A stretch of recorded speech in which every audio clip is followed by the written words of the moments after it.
They have to put these attacks in martial law. I was just gonna go back again.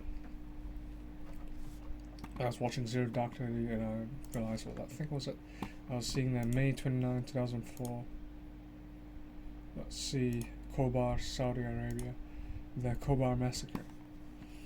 So he was saying according to the Wikipedia, says here, based on witnesses' statements, the attackers asked the hostages if they were Christian or Muslim, letting Muslims go with the lecture and then shooting the non-Muslims. Disgusting. One victim was tied to the back of a vehicle and dragged through the street. Over here in New Zealand, Linmore attack.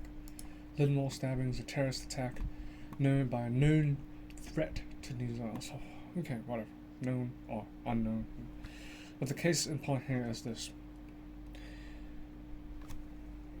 From sources that I have witnessed, that I've read, compiled,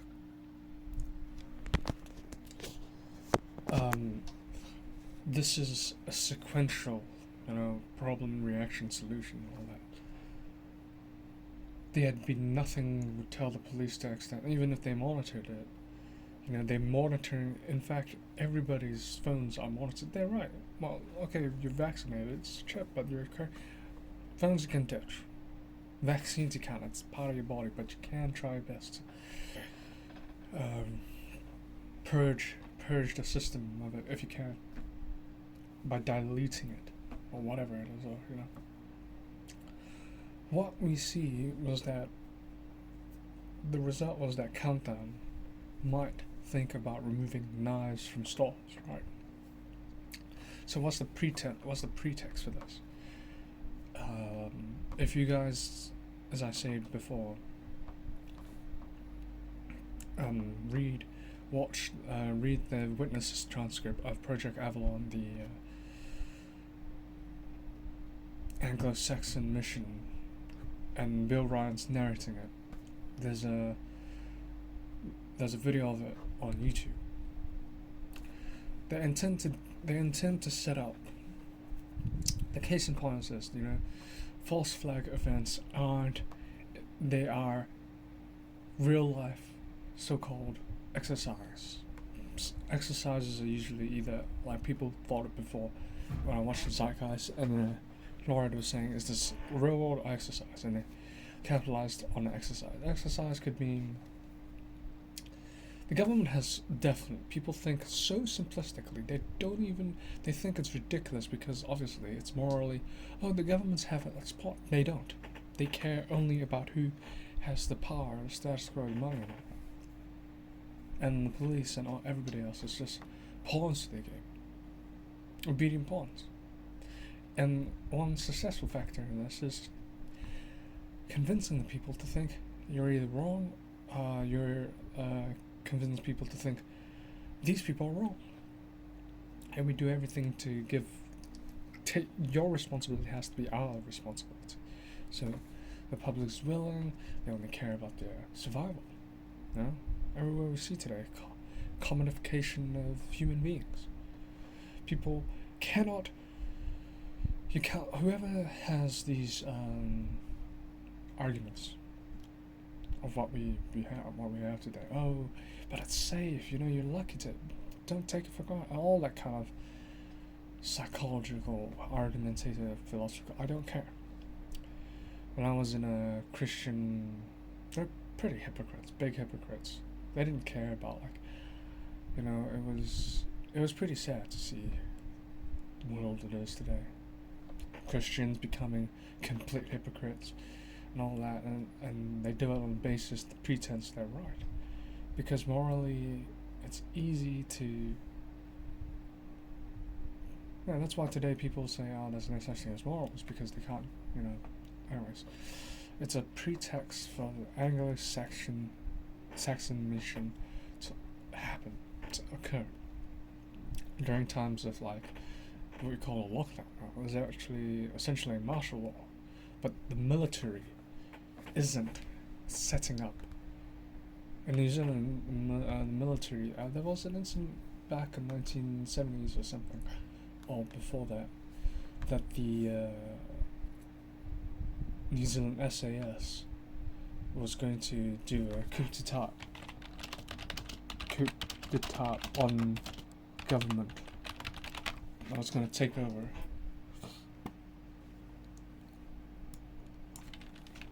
I think it was martial law. Yeah, is it? But one of the things is to convince people that this is absolutely, they're going to mirroring people's thoughts. Oh, we're going to come out with information that we all know of, and you can't counter it directly. Trust me, it's in our best interest to protect you. That's what the government's saying. That's what the corporations are trying to say. Actually, the corporations are saying nothing of it. They just reap in the profit, and they obey what the governments do. That's why when you see today all these posters, A4 papers printed out, in the Westfield malls and all that, these are corporations. Jesus, and I wonder, why are we following America's way? America, look at most of the shopping malls that are closed down and all that. And it's happening rapidly to the old ones. They're consolidating their financial power. But it's like, I can't imagine how you're feeling. But it's a double-edged sword. You literally can't imagine it to people. So the thing is that it's the force is getting more, there's more opposition. The more suppressive, the more suppression is it on, the more obedient people get, the more counter action there will be. There's so many words to say about this. Like, the more you're rebellious, the more that you try to force someone into this way, they will rebel, because literally it's about freedom. People keep arguing, no, it's about our safety, like COVID-19 today. It will force people to act, because humans need to be free. Sure, people die. You can't have people all the time, and it's even more worse when you try to shove an outcome down someone's throat. The reality is the opposite will happen. True safety, true security, true peace is not achieved by trying to make peace, but not trying to force an outcome, but by letting people do what they need. And in a sense that the Linmore stabbing terrorist attack, that was ages ago, I think, but still pretty recent, they let this person prepare whatever it is. We don't know anything about it. They don't even know, because it's freedom, right? It's an egalitarian country. You can do whatever you want. But it's actually a pretext, because they know. So when he acts, this terrorist acts, whatever called, then only the consequences come, and they say, okay, let's remove this rule bit by bit, because we have to make it sound, it's common sense. Remove the knives in the shop so that people can't take it out and then, stab people with it and all that crap. I'm like, what bull crap, honestly. What bullshit. Oh, you're gonna the knives are sealed in plastic. The knives are sealed in plastic containers that, it's like those vacuum sealed ones that no matter how hard you try to take it out, you can't. Even if you try to forcefully take it out, you need another knife to take it out. Oh, put on a counter and then threaten someone in the plastic. Oh my goodness, you can't do that, could you? They are just using all of this, the attacks and the outcome of it, to justify, so-called, justify for their own agendas. You can't argue with that. Nobody can argue with that. They can argue whatever they want to say, but we've seen the truth now, and we know the truth. Nobody wants to say anything about it. They just want to be in part of the power. They're like lapdogs, slaves. Those conspiracy theorists, and then the rationalists. They're dividing them into groups. But the rationalists are the ones who are trying to take control, hold on to the power. Nothing's wrong. You're all ludicrous. That's what they say. But the truth is, the rationalists know they don't want to be on the end of the firing line when the squad's going to come for the other people. Because why? They want to live comfortably in Germany. They want to live comfortably in the Soviet Union. But it came for them at the end. Oh no, actually we're part of the army. No, it's fine.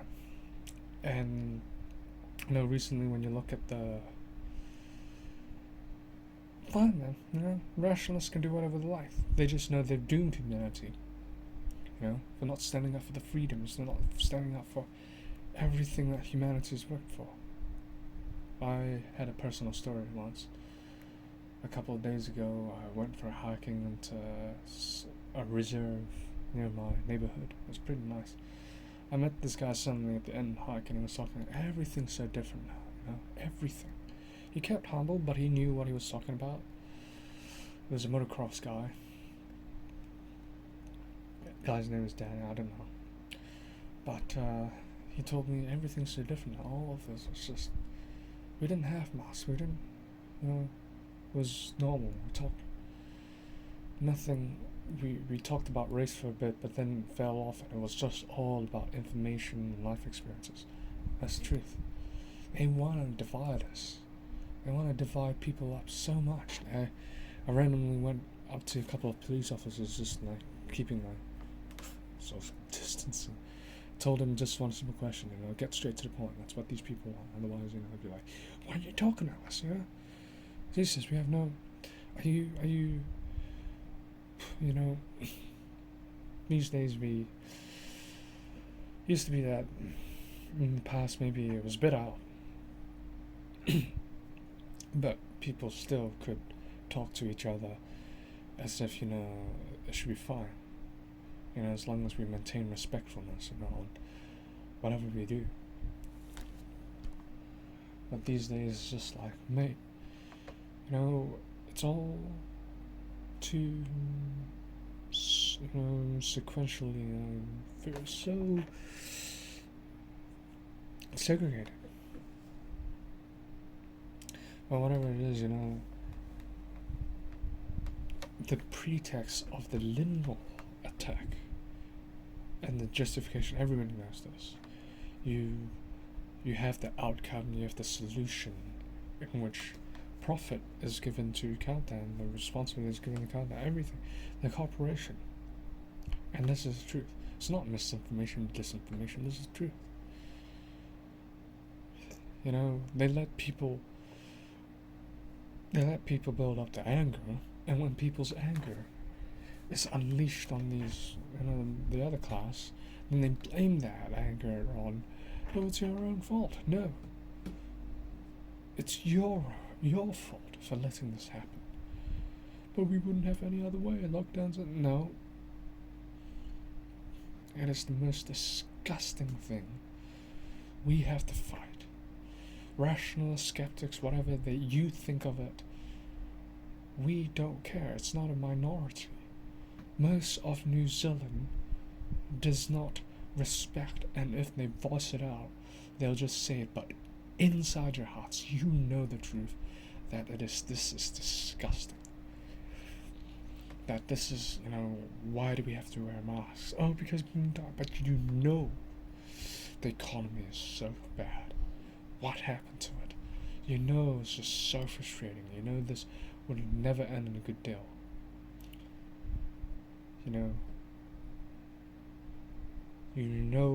Betrayal will happen to you.